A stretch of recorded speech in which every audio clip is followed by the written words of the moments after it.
while this is happening, I'm just trying to see what I can do, trying to take out as much of his light infantry because that is his other huge advantage besides artillery.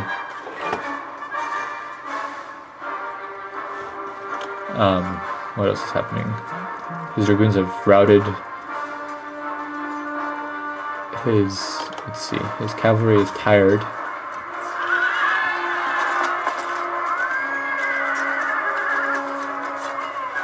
But you know, cavalry has no chance against even a regular infantry unit in a prolonged assault.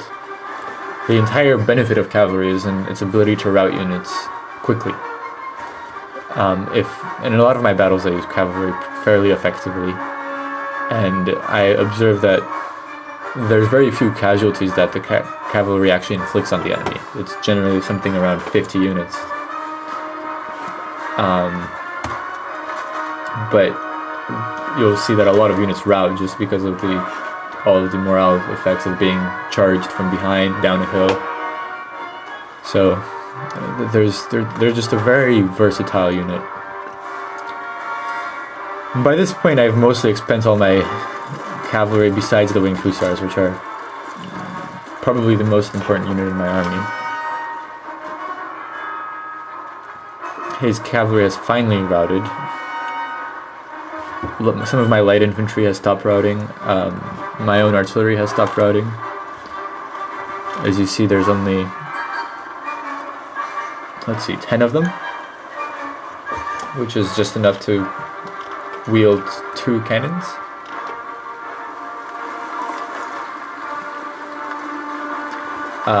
In case you were wondering why my horses didn't rout, this is something I learned from watching a commentary battle from Napoleon Total War, and I tried to do it here. As soon as I saw him charging, I made my artillery relimber, and this allowed me to keep my mobility, which is very important. Okay, I'm going to speed through the next part because essentially I realize that I have the artillery advantage now, and I move my artillery from in the forest over there to this hill so that it has a nice view of his entire army, which, by the way, if you're curious what it's looking like not bad actually. He has a lot of light infantry. His general's still there, so the morale shock hasn't gone down yet. Here he charges his unit of artillery into my lines. Why? I think he doesn't realize that once your artillery has been fighting a melee battle, it can still fire another shot. Which is surprising because a lot of other aspects of his game are quite sophisticated. I would say his micromanagement was good.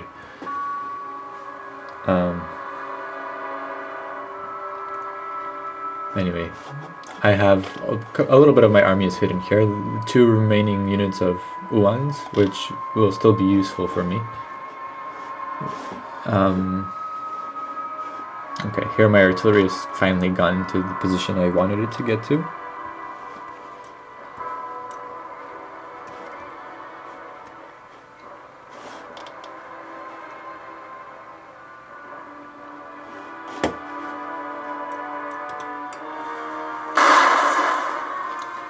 They won't be very effective in terms of killing people, I don't think, but they will. I don't know how useful they were for me, but ultimately, if I wanted to, I could have just camped out on that hill and forced him to come to me. And because very slowly I would inevitably do damage to him with that artillery. It has longer range than anything he has, but on the other hand, he could have just assaulted me with all of his rifles, which, by the way, he does here. I countercharge with my hussars, which they lose a lot of guys here, and my artillery loses 3 more guys, and they almost rout. In fact, I get in range of his main line, which is a pretty big mistake on my part. Like I said, this is a very important unit. I lose a lot of it. I do some damage to his green jackets, but I guess it's a good thing that I charged because I protected my artillery. A lot of my hussars got the hit for the artillery. Anyway, I continue to shoot him with everything that I have. So like I said, I really like this part of the map because it just has this nice tiny opening for my cavalry to assault, so I'll just show this. I guess he thinks that my target is his general, so he just charges his general down into me. By the time we make contact, I think we're in mostly flat ground, so any bonus he would have had going down the hill is negated. Anyway, in a prolonged battle, I'm pretty sure he would have won here, so I stay here just long enough to maybe kill 1 or 2 units, or 1 or 2 members of this unit, and then I do with this unit what I like to do, which is run down and throw some British people. Which is, there you go, that guy just flew like 20 feet or something. These guys don't take any damage here for some reason, but he forms a single square, and somehow that was enough to rout this unit. Which is strange, but on the other hand, a lot of my other units don't rout, which is very nice. So I'm not going to complain.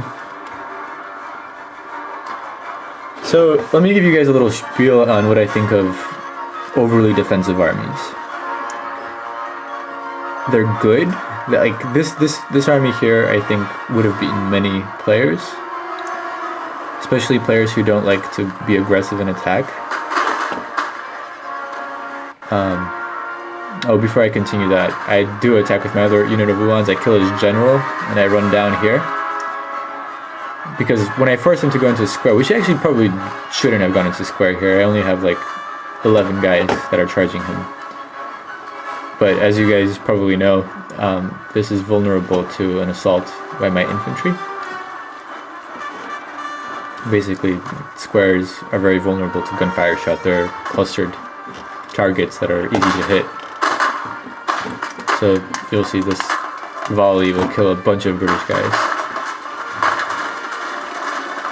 Yeah. Anyway, back to my spiel. Basically, in a defensive formation such as this, I think all that is being attained is that the guy who's playing the defensive formation is creating this puzzle. And all that remains is that his opponent takes that puzzle and solves it. Any defensive army, I think, is solvable. There is some way to get around it. There are some defensive armies that are better than others, and if you play a defensive army and then attack in a very unexpected way, this will probably win you the battle. I am a very offensive-minded player. I basically don't defend anything anywhere. Maybe my artillery sometimes, but overall my mentality is to attack all the time. Here I'm getting around his flank.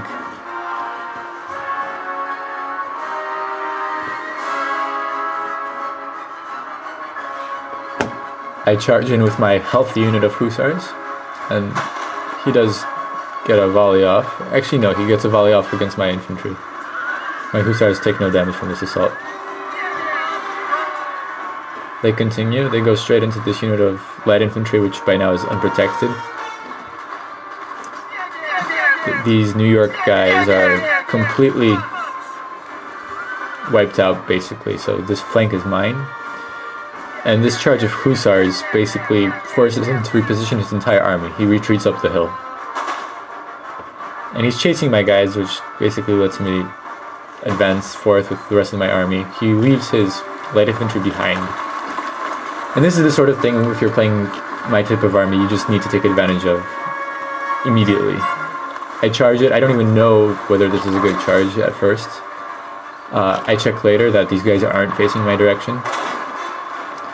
If they were, you know, I've probably taken some damage, but more often than not, if you see a unit move in this direction, it's going to be vulnerable.